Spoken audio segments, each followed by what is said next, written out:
Adi Supriyadi.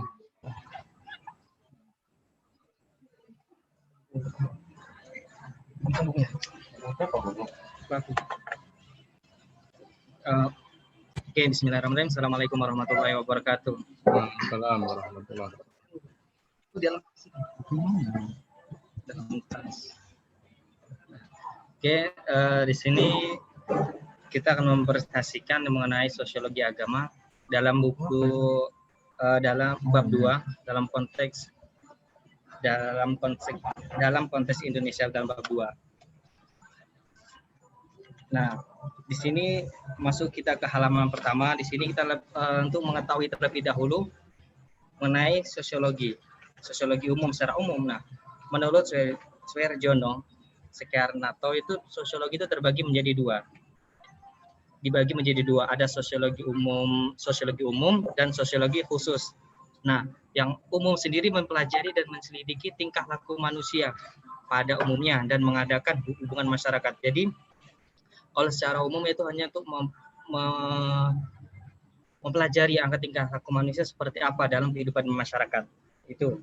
Kemudian kalau sosiologi khusus bisa kita lihat di dalam bukunya. Bisa untuk di dalam buku bahwasanya mempelajari dan menyelidiki berbagai sektor kehidupan masyarakat dari suatu segi kehidupan tertentu seperti sosiologi, pembangunan, sosial industri, sosial politik, pendidikan, dan sosial agama. Nah, jadi di sini kalau dalam khususnya itu banyak aspek yang membahas tentang sosiologi, dari hukum, dari politik, dari dari industri. Nah, termasuk juga dalam sosiologi. Termasuk sosial agama masuk dalam sosiologi khusus di dalam menurut Suekanto. Kemudian kita masuk ke pembahasan yang pertama, yaitu pengertian. Nah, sebelum kita melangkah lebih jauh, alangkah baiknya kita mengetahui terlebih dahulu apa itu sosiolog, apa itu secara bahasa secara istilah. Nah, secara istilah atau secara itu sosiologi bisa diartikan dari kata society dan logos. Nah, society yaitu teman dan logos yaitu bisa diartikan ilmu. Nah, jadi kalau kita gabungkan berarti sosiologi adalah ilmu tentang bermasyarakat, ilmu tentang bagaimana mempelajari masyarakat. Nah, itu dalam sosiologi secara bahasa. Kemudian menurut Pitrim Sorikin, nah di sini Pitrim Sorikin memberikan pendapat bahwasanya sosiologi adalah ilmu yang mempelajari hubungan dan pengaruh timbal balik antara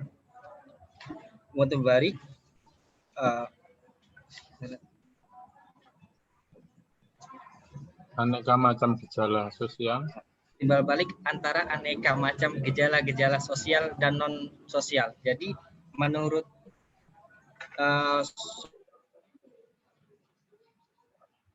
Sorokin, bahwasanya sosiolog itu adalah bagaimana hubungan antara timbal balik antara gejala-gejala sosial maupun non sosial. Nah, dimaksud non sosial di sini yaitu agama. Agama itu dimaksud dalam aspek non sosial. Agama biologis maksudnya geografis, biologis dan sebagainya itu masuk non sosial. Kemudian menurut Rocker dan Warren itu dia berpendapat bahwasanya sosiologi itu ilmu yang mempelajari hubungan antar manusia dengan kelompok. Jadi bagaimanakah cara bermasyarakat, bagaimanakah cara individu dengan individu berhubungan atau timbal balik seperti yang sejajar atau seirama dengan apa yang dikatakan oleh Pitrim Sorikin tadi. Itu menurut Rucker. Kemudian yang keempat yaitu Selo. Nah, Selo dan Soelman dari sini dia memberikan pendapat bahwa sosiologi itu adalah ilmu yang mempelajari struktur sosial dan proses sosial. Nah, dapat kita lihat di dalam buku bahwasanya apa itu struktur sosial. Yang dimaksud struktur sosial.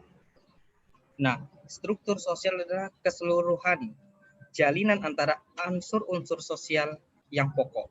Jadi jalinan-jalinan antara unsur-unsur sosial yang pokok-pokok itu adalah dimaksud dengan struktur sosial.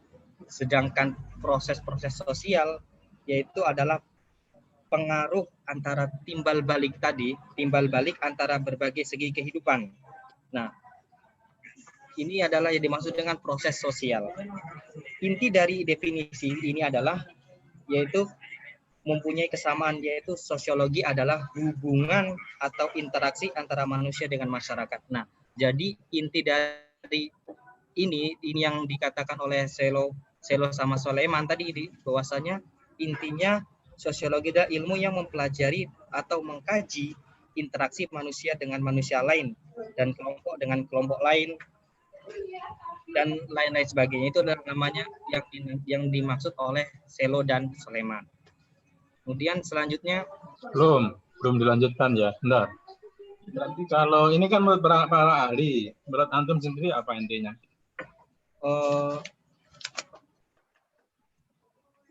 Ini aja, dari ini aja.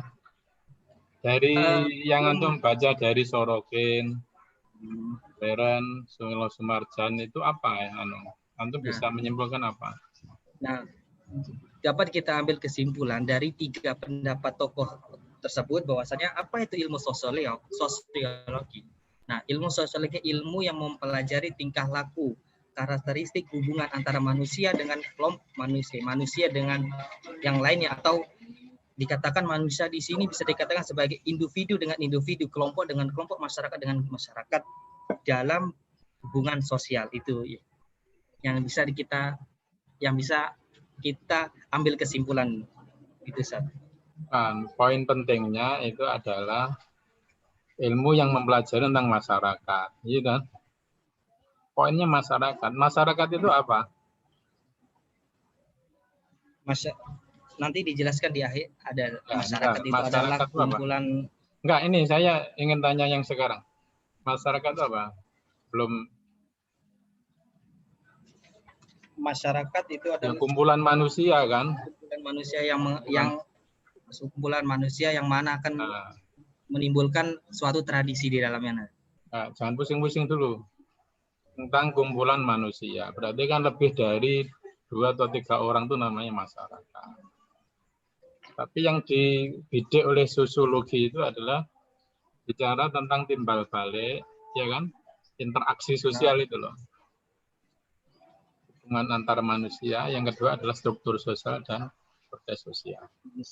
Itu yang artinya antum tidak akan bicara apa-apa, tidak ada artinya bicara sosiologi kalau antum tidak bicara tentang kelompok manusia atau masyarakat. Ya, silakan lanjut. Nah, kita masuk dalam bidang kajian sosiologi. Bidang apa aja yang dikaji dalam sosiologi? Silakan.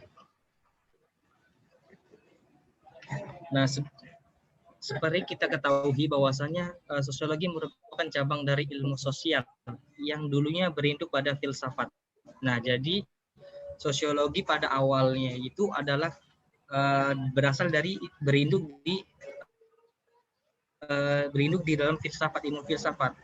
Seperti para pemikir-pemikirnya, tokoh-tokoh sosial itu dulunya berinduk pada filsafat, sehingga tidak terlepas dari ajaran kajian tentang masyarakat. Sehingga karena ilmu filsafat yaitu mempelajari tentang masyarakat, para filosof-filosof sebagai masyarakat, maka apabila ilmu sosiologi itu berawal atau berinduk pada ilmu filsafat, maka kajiannya itu tidak mungkin terlepas dari namanya masyarakat. Tuh, kemudian objek kajiannya yaitu manusia dalam aspek sosial disebut masyarakat. Nah, objek yang dikaji dalam sosiologi adalah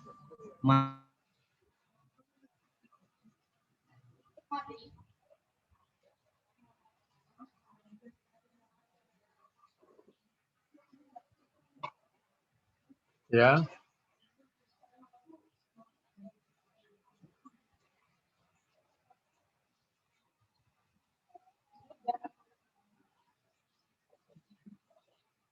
Halo?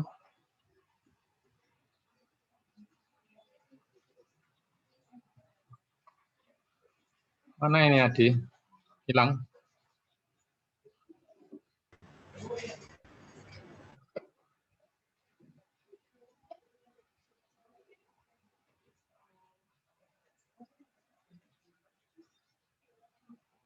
Mana Adi? Halo. Nah, Ustaz. Ya, silakan. Putus tadi. Ya, enggak. Nah, jadi kita ketahui tadi bahwasanya masyarakat yaitu kesatuan manusia yang berinteraksi, itu suatu kehidupan bermasyarakat kelompok manusia yang dimana berinteraksi memiliki struktur dan tidak terlepas dari ras, identitas, ras, atau yang akan menimbulkan suatu tradisi, nah, atau istiadat, adat istiadat, itulah nama masyarakat.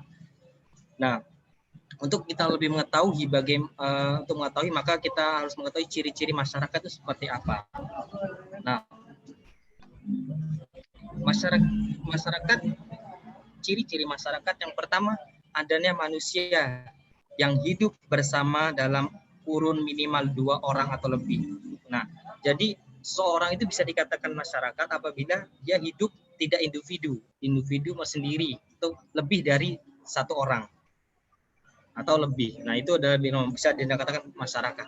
Kemudian yang kedua, adanya pergaulan dan kehidupan bersama antara manusia dalam waktu yang lama. Jadi kalau cuman hanya dalam kurun waktu hanya satu pekan atau 2 hari, 3 hari, itu belum bisa dikatakan sebagai masyarakat karena kurun waktunya masih sedikit. Kemudian yang ketiga, adanya kesadaran bahwa mereka yang menghasilkan kebudayaan. Jadi suatu masyarakat itu bisa menghasilkan suatu kebudayaan. Seperti yang kita ketahui, di Indonesia itu memiliki banyak ribu budaya, tradisi. Nah, itu karena kita memiliki berkelompok-kelompok masyarakat, bercabang-cabang masyarakat. Dari situlah timbul namanya kebudayaan dan tradisi. Nah, jadi ciri-ciri masyarakat ada 3. Yang pertama tadi ada minimal 2 orang atau lebih, kemudian memiliki kurun waktu yang sangat panjang, kemudian adanya munculnya timbullah tradisi, terdapat suatu tradisi dan kebudayaan. Ya. Nah, itu. Kemudian selanjutnya,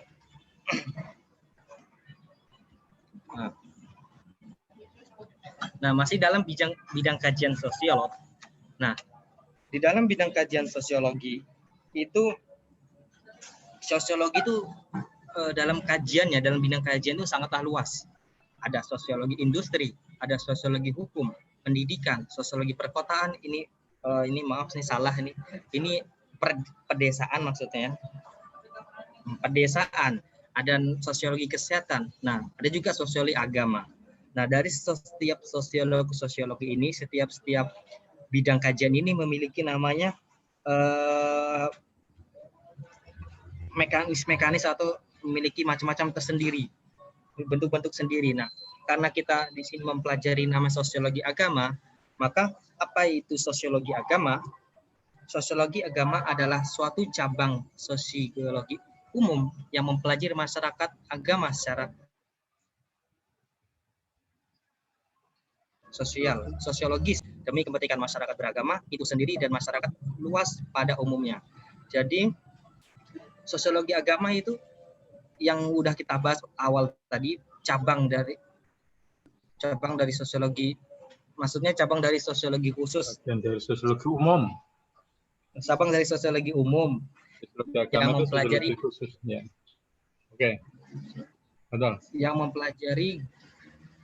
mempelajari masyarakat beragama. Jadi yang dipelajari itu masyarakat beragama, bukan kehidupannya, bukan psikologinya, jadi berbeda. Jadi mempelajari tentang beragamannya, masyarakat beragamanya untuk kepentingan masyarakat tersebut dan kepentingan yang lainnya, yang lebih luas lainnya. Itu sosiologi agama. Nah, kemudian masuk ke slide selanjutnya. Nah, kerjasama. Nah, dalam ilmu sosiologi itu tidak mungkin bisa bekerja hanya sendirian, butuh namanya kerjasama dengan ilmu sosial lainnya, karena ilmu sosial itu bukan cuma sosiologi, ada banyak. Nah, di sini sosiologi memiliki kerjasama atau ya keterkaitan untuk dalam suatu penelitian banyak dalam penelitian masyarakat itu membutuhkan banyak namanya kerjasama. Di antaranya antropologi. Nah, kemudian psikologi dan ahli sejarah. Ada 3 kerjasama yang dilakukan oleh sosiologi. Yang pertama itu antropologi. Antropologi itu membantu dalam hal metodologi, mengingat antropologi memiliki yang sangat panjang dan melakukan penelitian yang bersifat kualitatif. Nah, seperti yang kita ketahui, antropologi yaitu membantu dalam hal metodologi dia, yang dimana dilakukan oleh peneliti yang bersifat kualitatif, itu adalah antropologi. Kemudian yang kedua ada psikologi di sini. Psikologi bekerja sama dengan sosiologi karena memberikan masukan bagi sosiolog dalam hal informasinya mengenai kecenderungan yang bersifat individual. Jadi ilmu psikologi ini memberikan masukan kepada sosiologi bagaimana Kak untuk mengetahui tentang individu-individu. Seperti kita tahu bahwasanya masyarakat kumpulan dari individu. Nah, untuk lebih agar mencapai tujuannya sosiologi, maka harus mengetahui individu-individu. Nah, disinilah membutuhkan namanya kerjasama dengan namanya psikologi. Kemudian yang ketiga yaitu ahli sejarah. Ahli sejarah juga di sini sangat berperan karena memberikan informasi tentang proses historis yang ada dalam fenomena perubahan sosial.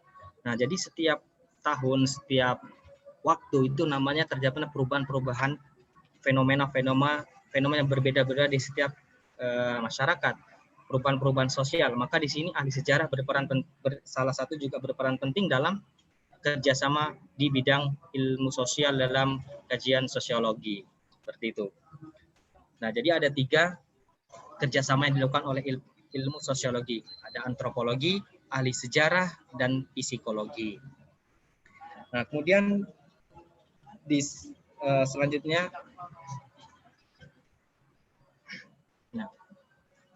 nah di sini kita mempelajari bagaimana awal mulanya lahirnya sosiolog.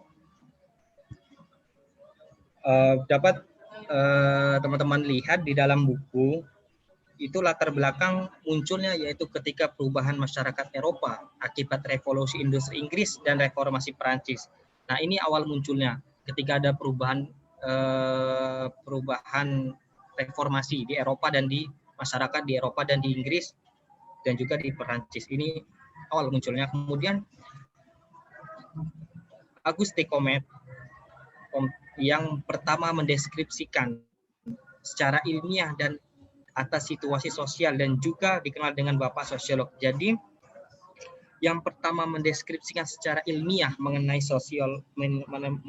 situasi sosial adalah Auguste Comte. Nah, di sini dia juga dikenal juga sebagai Bapak Sosiologi. Nah, Bapak Sosiologi yaitu Auguste Comte.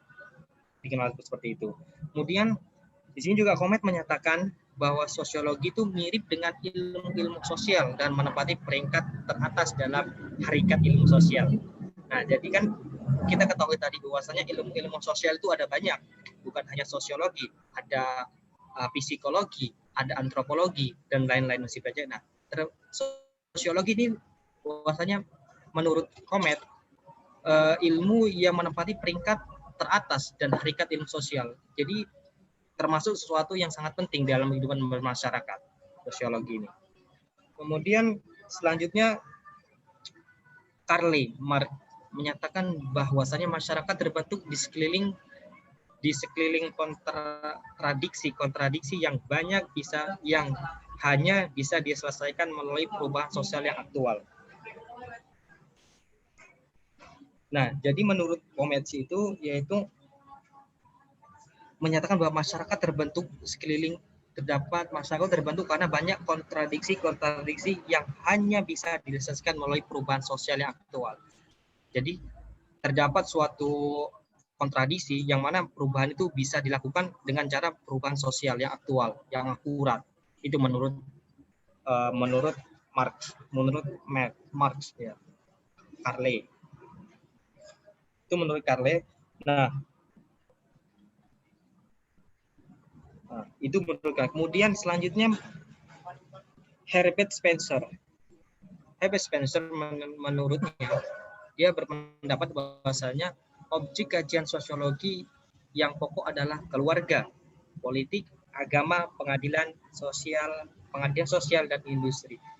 Ini menurut Herbert Spencer, bahwasanya objek kajian yang tadi kan objek kajian ada banyak, masyarakat. Yang tadi kita jelaskan bahwasanya objek kajian sosiologi itu adalah masyarakat, manusia atau masyarakat. Nah, tapi menurut Herbert Spencer, menurutnya objek kajian sosiologi itu paling pokok adalah keluarga, politik, agama, pengadilan sosial dan industri. Nah, di sini bukan termasuk masyarakat. Itu menurut Herbert Spencer. Kemudian selanjutnya yaitu menurut Emil Durkheim. Nah, Emil Durkheim di sini berpendapat, menurutnya sosiologi itu meneliti lembaga-lembaga dalam masyarakat dalam proses sosial. Dia meneliti lembaga-lembaga dalam masyarakat dalam proses sosial. Nah, menurut Emil juga ia mengadakan pembagian sosiologi dalam 7 bagian. Nah, dapat kita lihat teman-teman di dalam kitab dalam bukunya, dalam buku itu ada 7 yang pembagian yang dilakukan oleh namanya Emil. Di situ yang pertama adalah sosiologi umum yang mencakup kepribadian inti individu kelompok, kemudian sosiologi agama, sosiologi hukum, sosiologi tentang kejahatan, sosiologi ekonomi yang mencakup ukuran penelitian kelompok kerja, sosiologi yang mencakup masyarakat perkotaan, pedesaan, sosiologi estetika. Itu yang dibagikan oleh Emil Durkheim. Tadi ada 7 pembagian sosiologi. Nah, selain Emil Durkheim, yang terakhir yaitu Max Weber. Nah, Max Weber di sini menurutnya sosiologi sebagai ilmu berusaha memberikan pengertian tentang aksi-aksi sosial. Ini adalah yang dipaparkan oleh Max Weber. Sosiologi sebagai ilmu berusaha memberikan pengertian tentang aksi sosial. Max Weber. Nah, kita masuk ke slide selanjutnya, yaitu tentang sosiologi sebagai ilmu. Nah, di sini dikatakan sosiologi sebagai ilmu.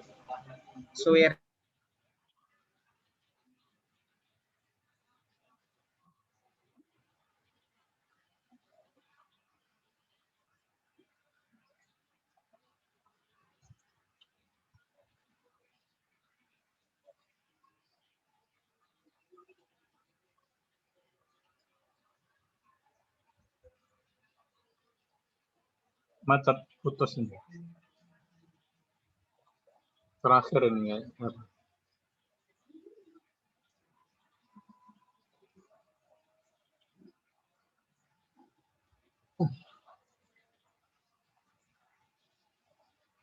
Silahkan, Madi.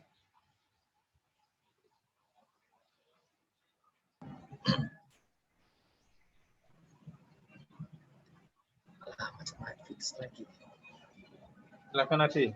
Lanjut.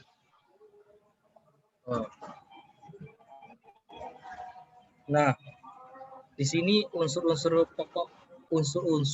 pokok ilmu pengetahuan menurut Suherjono itu ada 4. Nah, yang pertama pengetahuan atau knowledge, kemudian tersusun secara sistematis yang kedua. Kemudian yang ketiga menggunakan pemikiran logis dan rasional. Itu unsur-unsur pokok ilmu pengetahuan. Kemudian yang terakhir terbuka terhadap kritik. Jadi terbuka atas kritik, yang kritik objek tersebut. Terbuka atas kritik itu adalah unsur-unsur pokok ilmu pengetahuan yang dipaparkan oleh Suherjono. Ada 4 unsur pokok. Kemudian selain unsur pokok, di situ juga di slide selanjutnya yaitu ada namanya yaitu sifat ilmu pengetahuan. Nah, di situ tuh ada sifat ilmu pengetahuan. Yang pertama ada yang bersifat ilmu pengetahuan yang bersifat empiris. Yang kedua ilmu pengetahuan itu bersifat teoritis. Yang ketiga ilmu pengetahuan bersifat kumulatif, dan yang kelima yaitu bersifat natetis. Nah, maksud dari empiris didasarkan pada obsesi pengamat terhadap kenyataan dan menggunakan akal sehat. Berarti mampu dipertanggungjawabkan secara empiris dan menggunakan akal sehat. Yang mana menggunakan akal sehat. Kemudian ilmu itu teoritis. Maksud teoritis itu menyusun abstraksi dari hasil-hasil observasi.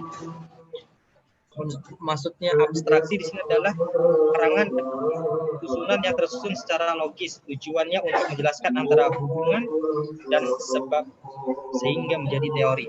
Jadi menggabungkan antara yang sesuatu yang masih abstrak, kemudian disusun secara logis, dan dengan tujuan untuk menjadi teori yang bisa dipertanggungjawabkan. Itu namanya teoritis. Kemudian kumulatif. Kumulatif dasar teori yang diperluas, diperbaiki, dan diperhalus. Kumulatif itu memperbaiki, merevisi terus-menerus hingga akhirnya suatu data atau teori yang sangat luas kemudian diperbaiki dan diperhalus. Itu udah kumulatif. Kemudian yang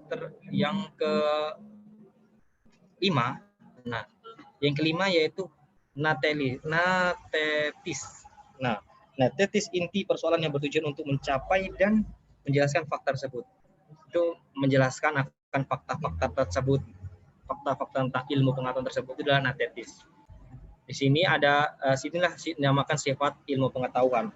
Nah, apa kaitannya dengan ilmu sosiologi? Nah, di slide ini kita dapat di slide selanjutnya adapun sifat hakikat sosiologi adalah sebagai berikut. Yang pertama, sosiologi merupakan ilmu sosial. Nah, di sini sifat hakikat ilmu sosiologi.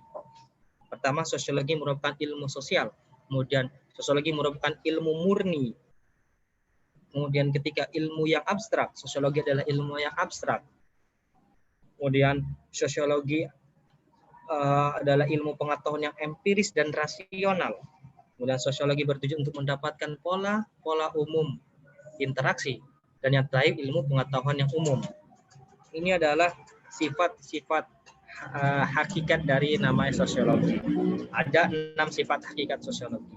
Nah, kemudian selain sifat-sifat hakikat sosiologi, ada juga namanya manfaatnya. Untuk apa manfaat dari sosiologi tersebut?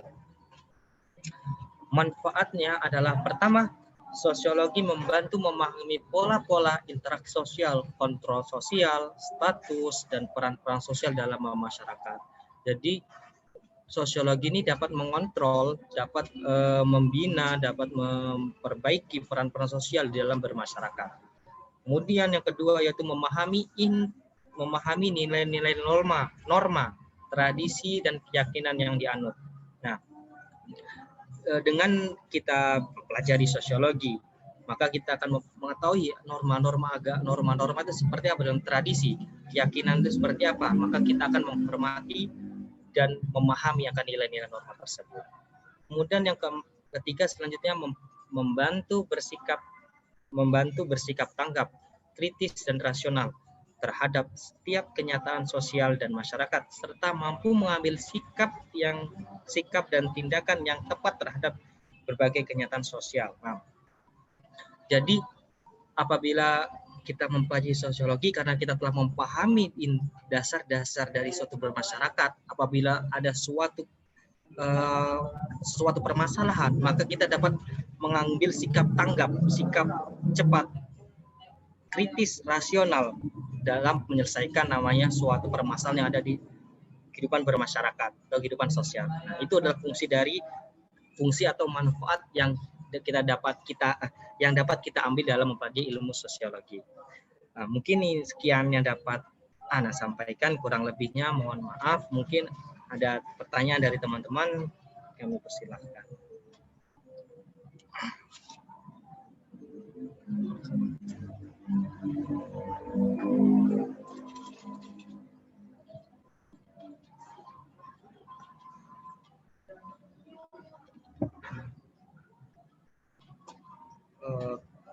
Tidak ada. Tidak ada penanya. Baiklah, assalamualaikum warahmatullahi wabarakatuh.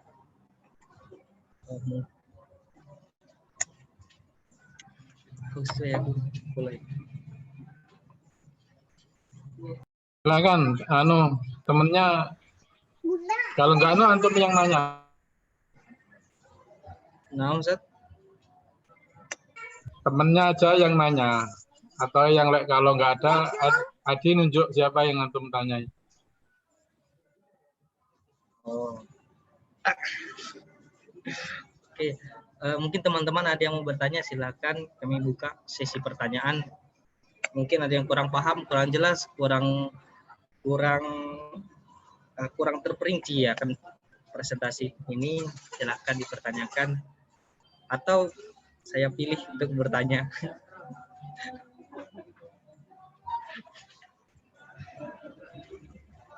Mungkin Rofi Haji mau bertanya.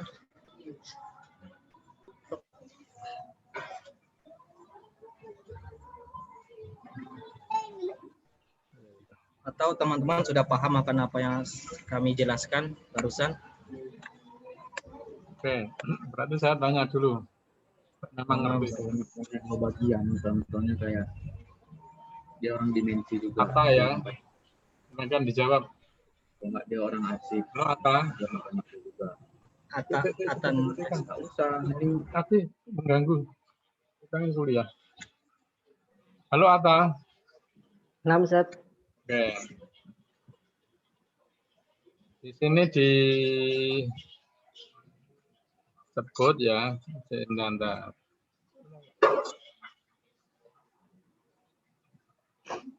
Ini belum sampai ke sosiologi agama ya, masih sosiologi umum ya. 6 Ustaz. Belum, masih dasarnya. Oh ya. Bapaknya sosiologi tadi siapa Atta? 6 Ustaz. Bapak Yang sosiologi. disebut Bapak umum. sosiologi tadi siapa? August Comte Ustaz. Bener Adi? Hah? Ustaz, benar Ustaz. Kenapa disebut Bapak sosiologi? Karena dia merupakan sosok perintis Ustaz, bagi ilmu sosiologi. Gitu. Apa karya fenomenal dari Comte sehingga disebut Bapak sosiologi? Karya fenomenalnya itu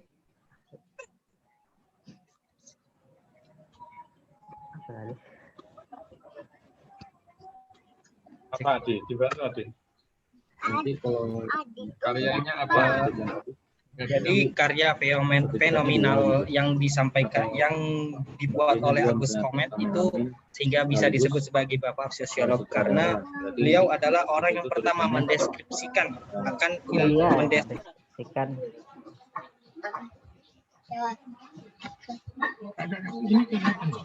secara ilmiah atas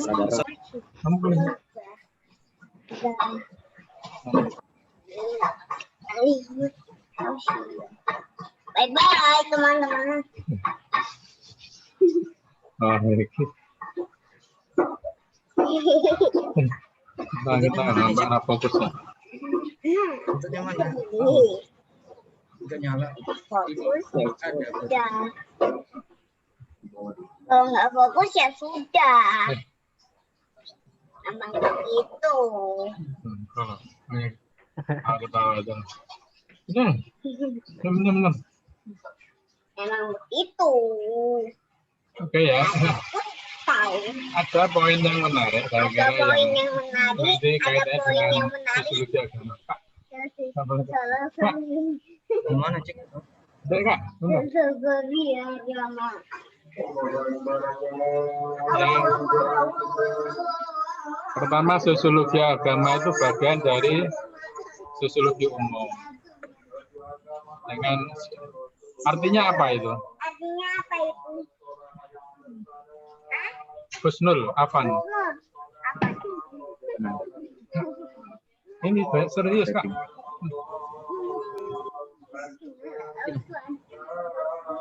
Bagaimana tadi Sid?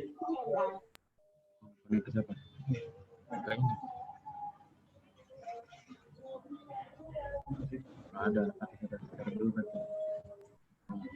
Sosiologi agama itu bagian dari sosiologi umum. Karena dari sosiologi umum tadi akan dibagi-bagi menjadi sosiologi khusus, dan salah satu sosiologi khusus itu adalah sosiologi agama. Ya.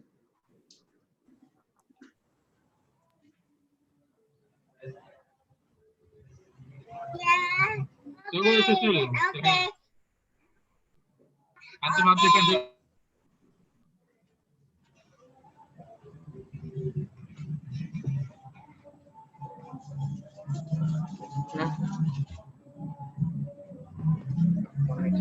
Sosiologi agama bagian dari sosiologi umum. Maksudnya apa? Silakan Gus Nur. Sosiologi agama itu adalah salah satu sosiologi khusus atau cabang dari sosiologi umum itu. Dan sosiologi agama itu juga muncul setelah adanya sosiologi umum itu sendiri. Yang digunakan kan menggunakan kaidah sosiologi. Ya kan? Oke. Apa kaidahnya tadi?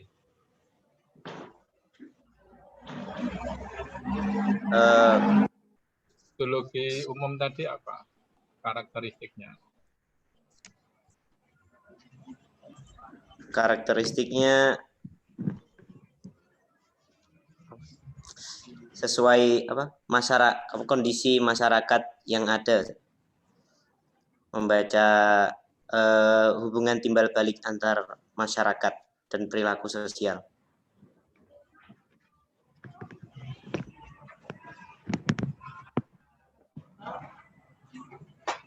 Penekanannya adalah nanti